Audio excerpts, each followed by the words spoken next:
돌아온 비하인드 뉴스 오늘도 최종혁 기자와 함께하겠습니다. 자, 최 기자 첫 번째 키워드 볼까요? 네, 첫 번째 키워드는요. 대통령의 휴가입니다. 이 취임 한 달을 맞은 이재명 대통령의 이 기자회견 중에 이 대통령 참모들의 간담이 서늘해지는 순간이 있었는데요. 바로 이 순간입니다. 이상하게 제가 휴가를 가면 비가 와가지고 뭐 수재가 난다든지 뭔 일이 있고 공직자가 선출직 공직자가 뭐 휴가가 어딨냐. 눈 감고 쉬면 휴가고 눈 뜨고 일하면 직장이지. 네, 취임 한 달 사이 안보실장은 코피를 쏟고 비서실장은 5kg이 빠졌다라는 소식 전해드린 적이 있었는데 그런 와중에 대통령이 휴가 안 가면 참모들 좀 눈치가 보일 수밖에 없겠죠. 다만 강훈식 비서실장 안도의 한숨을 내쉬었습니다. 공식 휴가를 별로 안 가졌는데 그러니까 뭐 약간 부작용이 또 있더라고요. 부하 공직자들이 또 모시는 거예요, 공식적으로. 이번에는 휴가를 가야 되겠어요.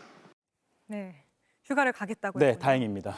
대통령의 휴가는 사실 휴가 그 이상의 의미를 가지잖아요. 네, 전국 구상을 위한 시간을 주로 보내는데요. 윤석열 전 대통령은 2022년 5월 취임 후 이 80일 만에 지지율이 20%대로 급락을 했습니다. 네. 닷새간 여름 휴가를 보낸 뒤 돌아와 국민의 뜻을 받들겠다라면서 초심을 강조했었는데요. 또 지난해 여름엔 진해 해군 기지에서 여름 휴가를 보냈었는데 당시 있었던 일이 시간이 지나서 공개가 되기도 했습니다.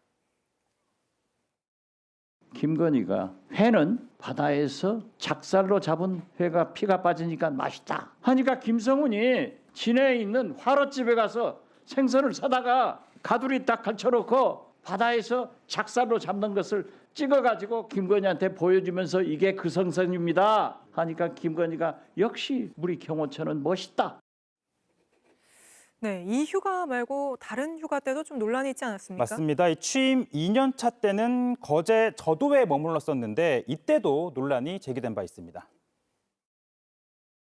김건희 여사가 군 함정을 불러서 지인들과 해상 술 파티를 열었다는 의혹입니다. 노래방 기계까지 빌려다가 군 함정에서 술 파티를 벌였다고 하고 지인들 보라고 가거대교에서 폭죽놀이까지 했다고 합니다.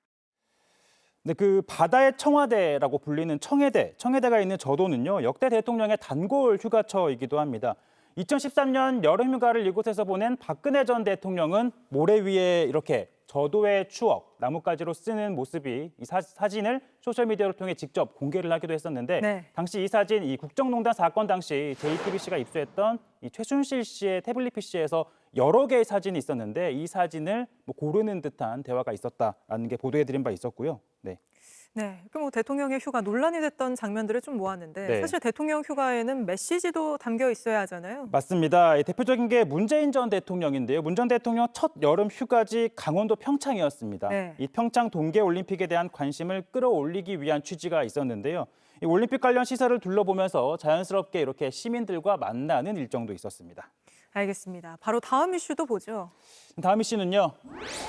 좀 참을 줄도 알아야입니다. 이 수도권 일대에 출몰한 일명 러브버그때로 인해 시민들이 몸살을 앓고 있죠. 이 월드스타도 예외는 아니었는데 BTS도 이 러브버그 때문에 놀란 경험을 직접 익살스럽게 밝히기도 했습니다. 형 러브버그? 그 형 콘서트 때 형! 뒤에서 맞아. 너무 러브버그? 웃겼다. 아닌가? 아니 난 찍는 줄 몰랐지. 됐어. 그래, 너무 웃기던데. 아니 진짜 한 5마리가 동시에 붙은 나 러브 많았어. 털다가 내가 나도 입에 많이. 특히 인천 계양사는 마치 러브버그가 점령한 듯한 상황인데요. 관할 지자체인 윤한 인천 계양구청장은요. 이 분무기 청소, 대형 살수차까지 동원을 해서 지금은 이 러브버그가 조금 줄어들기 시작해 다행이라고 생각한다라고 입장을 밝혔는데 그러면서도 국민들이 좀 참을 줄 알아야 한다 이런 말을 덧붙이기도 했습니다. 국민들을 상대로 저런 얘기를 했습니까? 맞습니다. 이게 어떤 이유에서인지 얘기를 들어보니까 이 해충이 아닌데 이 생태계에 도움이 되는 곤충인데 어떻게 살충제로 박멸을 할 수 있겠느냐 이런 취지였다고 합니다. 러브버그는 천적이 없습니까? 이 러브버그가 우리나라에 처음 발견된 게 2015년쯤으로 알려져 있는데요. 이 외래종이다 보니 아직 천적이 없다고 하는데 어떤 이유에서인지 전문가 얘기를 들어보겠습니다. 어쨌든 중국에서 우리나라로 유입돼서 온 걸로 지금 되어 있고 그렇다라고 하면은 이제 우리나라에서 고유로 살고 있던 생물들 입장에서는 새로운 종이거든요. 주변에 있는 참새라든가 다른 새들이 인식할 수 있는 시간이 조금 더 필요하다라고 볼 수 있는 거죠. 이 러브버그의 성충은 약 일주일 정도 살다가 알을 낳고 이 생을 마감하게 되는데요. 네. 7월 중순쯤이면 거의 찾아볼 수 없게 된다고 합니다.